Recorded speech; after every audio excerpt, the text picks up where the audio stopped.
I currently play both World of Warcraft Dragonflight and Final Fantasy XIV Endwalker, but I know not everyone can manage or even enjoy 2 MMOs at once. These are very time-consuming games, and with these two seemingly being on top of the whole genre, a lot of people are wondering, which one should I play? And I'm happy to tell you that by the end of this video, you should hopefully have the answer. I can confidently say that both of these games are in a very healthy place, and I feel both are worth their subscription fees.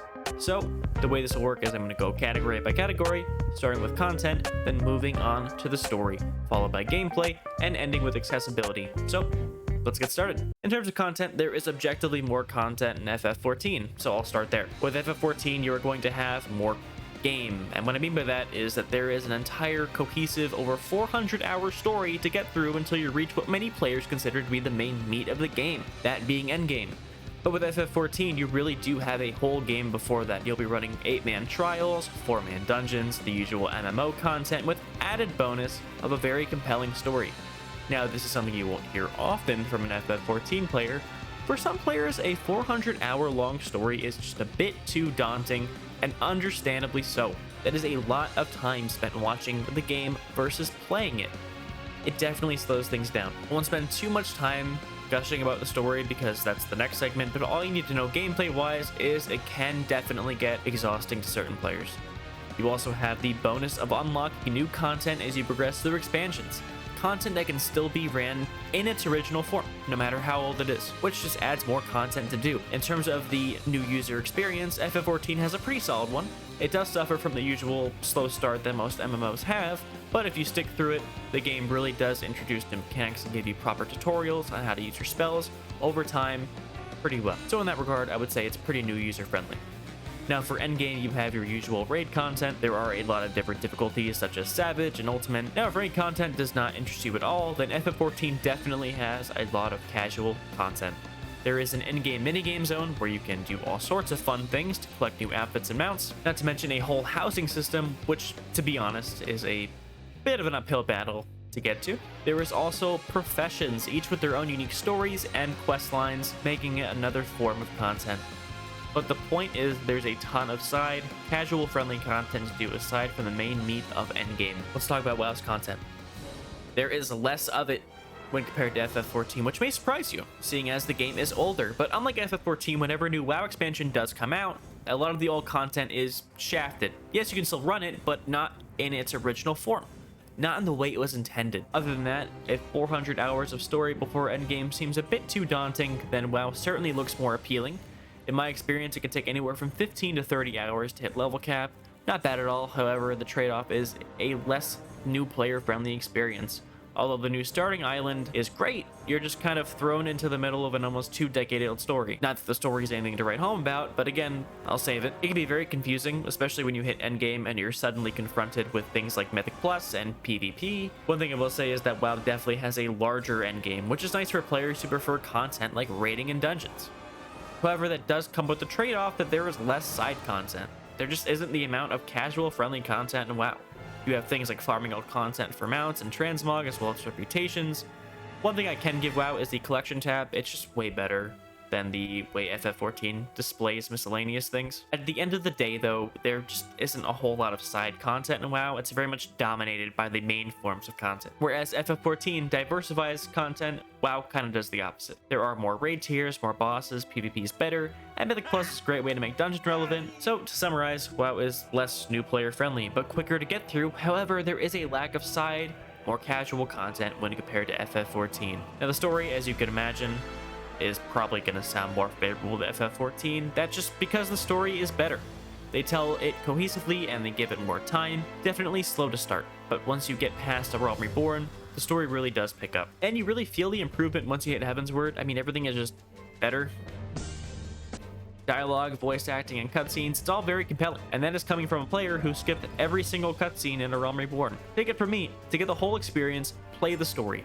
Now for a new WoW player, WoW story is very confusing. In fact, if you are considering playing World of Warcraft, I would actually recommend you look up a lore summary from someone like Novel before you play the game. It's a story full of retcons and abrupt ends. A lot of the story, even in Dragonflight, feels fractured from the main questline. I will say that The world building is very good, even better than FF's. But yeah, if you're a player that values a good story, keep FF in mind and don't look at WoW for that. Now, before we get into the next category, I'm going to ask that you consider subbing to the channel. I cover both of these games in depth here, and if you're considering either of them, this is the place for you. Or if you have commitment issues, you can just like the video. Thanks a lot. Now we're on to gameplay. In terms of raw gameplay, like the spells you're casting, FF14 is slower than its counterpart. Sometimes tab target MMOs tend to feel a bit samey, but where FF14 separates itself is in its universal 2.5 second GCD for most spells. However, as you level up, you get spells that are off the GCD, so this creates a fairly unique feeling combat system that when given time can be very engaging, albeit not as fast. Now, on the other hand, WoW has pretty fast gameplay. Yes, the game does have a GCD, but it does not work the same way as in FF14. No, WoW gameplay is all about speed. The animations are less flashy, but if you ask me, you really do feel the impact of your spells just a bit more. And in general with WoW, the gameplay just feels incredibly solid and airtight, whereas FF14 sometimes feels a bit floaty, if that makes sense.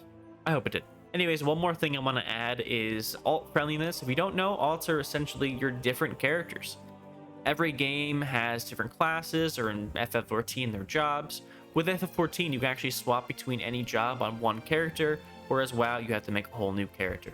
This definitely makes FF14 instantly a bit more accessible when it comes to that form of gameplay. It's still not bad to create alts in Dragonflight, definitely a lot better than it was, but FF14 definitely going to come out on top on that. Anyways, to summarize, FF14 gameplay is slow to start, but fun to master, whereas WoW's gameplay is a bit less alt-friendly, but is just very, very solid and faster. Alright, now on to our last category, which is accessibility. We already touched on this a bit with the alts. Let's face it, a lot of us are busy bees, and we can't all afford the time commitment that an MMO takes. So which one is going to be more forgiving in that regard?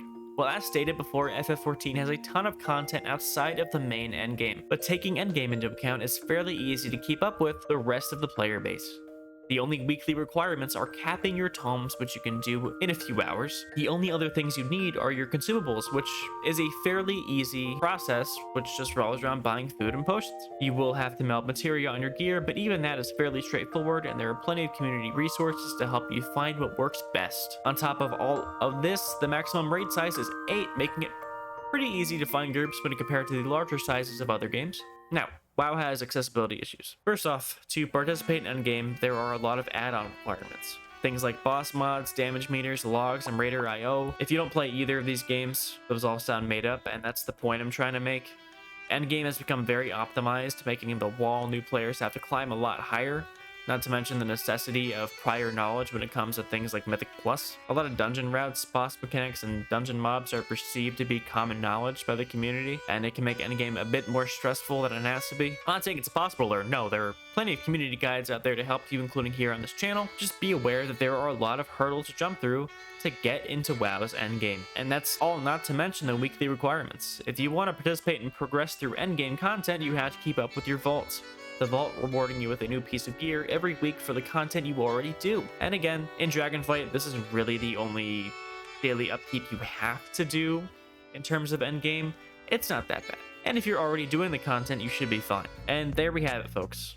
Those are all the categories, so which game is for you? I'm going to summarize it for you. If you enjoy a more laid-back experience that is more user-friendly, accessible with the option of either high-end rating content or more casual side content, then FF14 definitely sounds like the game for you. Just keep in mind, it's a long 400 hours of story that, yes, is excellent, but that number is really scary to a lot of people. Now, if you are a more traditional MMO enjoyer, you are there for the endgame, no matter what the hurdles, you just want to beat your head into a brick wall for hours and get some cool loot.